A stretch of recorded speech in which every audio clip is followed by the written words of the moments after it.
I'm here back at Chuck's. I'm meeting up with Dave again. Today he's adjusting valves on an old 32 Ford Coupe. And we're going to see how he does it. He's got a little Chevy V8 under the hood of this one.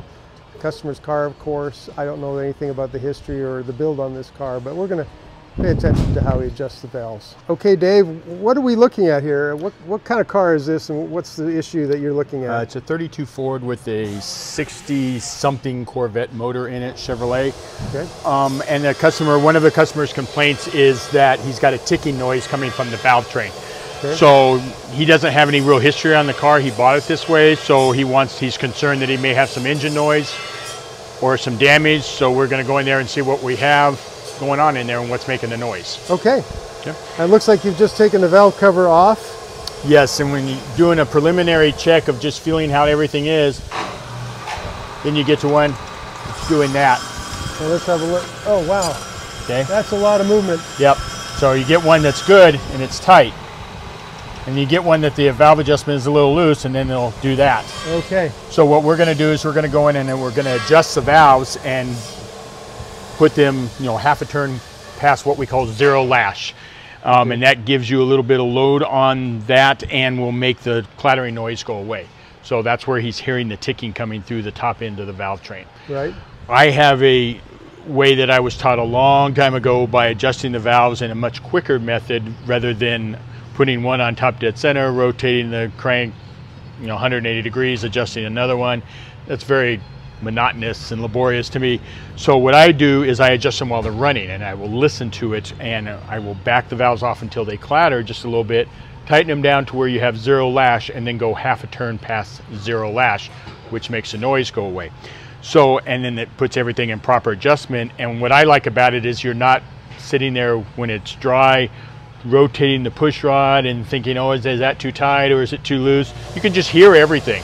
So you're adjusting it, you hear the noise, you tighten it down, the noise is gone, move on to the next one. You're good. It's a much quicker process, works very well. Okay, well, I'm going to watch you do your thing. We'll demonstrate that. So what I've done just to keep oil from splashing all over the place is I've taken an old valve cover that I've had laying around and I cut the center of it out just to keep the oil from splashing all over the place, all over the motor.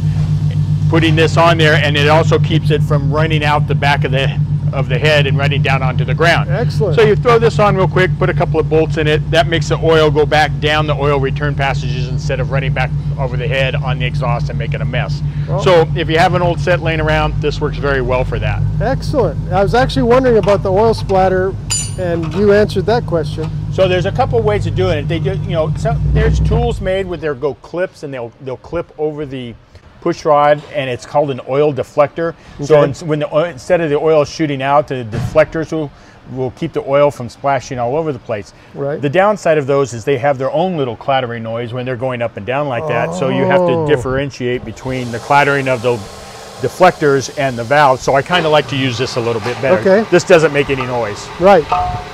So I'll put this on there. I've got a gasket adhered to it that stays on there permanently. Grab a couple of bolts just to snug it, and you don't need to get carried away. Basically, you're just kind of keeping it in place. Right. Okay. Right. You don't have to go get all fancy with it. Nope. Use a couple of 1/4-inch bolts. I was going to ask you about the history of the car, but obviously if the customer doesn't have the history, neither do you. Yeah, this is a first-time customer referred to us by a good customer that we have, who we just did a whole bunch of work on his really nice 56 Chevy. Okay. So he referred his friend when they were talking at a car show and said, come see Chuck's, and they'll take care of you. So excellent. That's a great way to have business going on. That is the best form of advertisement there is word of mouth. Yeah, that's right. So the ease of this is, see, this is snug. Yep. It'll keep the oil in. Don't have to disconnect a bunch of stuff. Right. And we'll grab the proper wrench. So don't stand right in line with it, because you may get, if it has a really high volume oil pump, it can still shoot oil a little bit. Okay, good point. Okay, so you can hear a little bit of clatter. So I just always start at one end and work my way down. And I'll back it off and you'll hear the clatter. Yep. Hear that?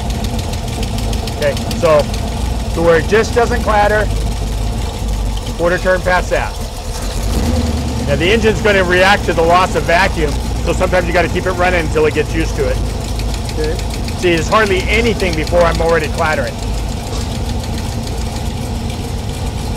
Right. It's already much quieter. Yep.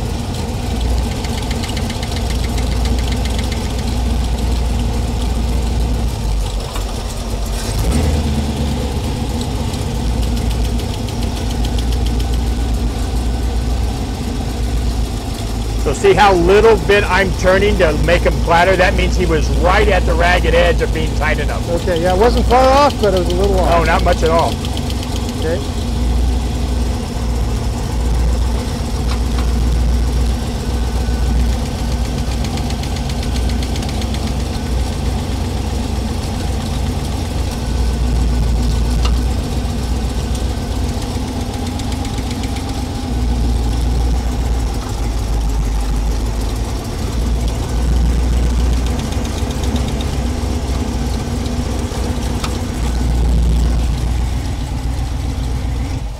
Excellent. That's it. Much quicker.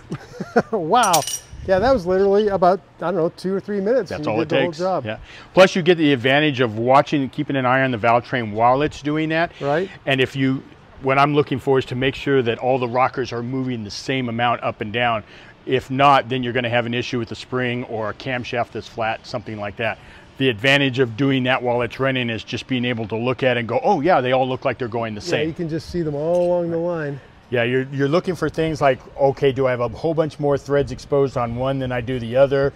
Okay. Which would mean either the stud could be pulling out or the camshaft is going flat. So it kind of allows you to look at several things at once when you do it. Plus it's much quicker, and anybody can do this at home.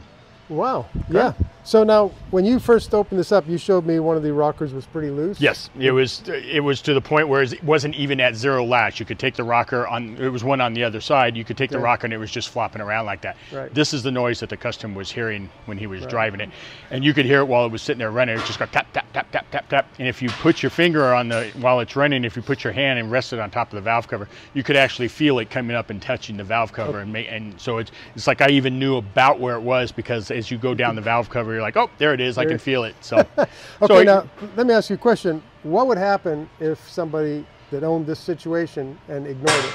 What would happen if you ignore it? Eventually, it'll burn the valve, or something will come apart. A valve cools by seating against the head at the same time. If you make it sit against the head too long or not long enough, you're going to overheat the valve and eventually burn the valve. Okay, so and then do engine damage. Yeah. So better to bring it in. Absolutely. Get it adjusted. Yeah. Anytime you hear something like that, address it. Don't let it go and let it go, because it's just going to lead to further problems. Right. Okay. Well, thank you, Dave. This is a really fun little quick demonstration. Yeah, you bet. All right. We'll check back with you later. All righty.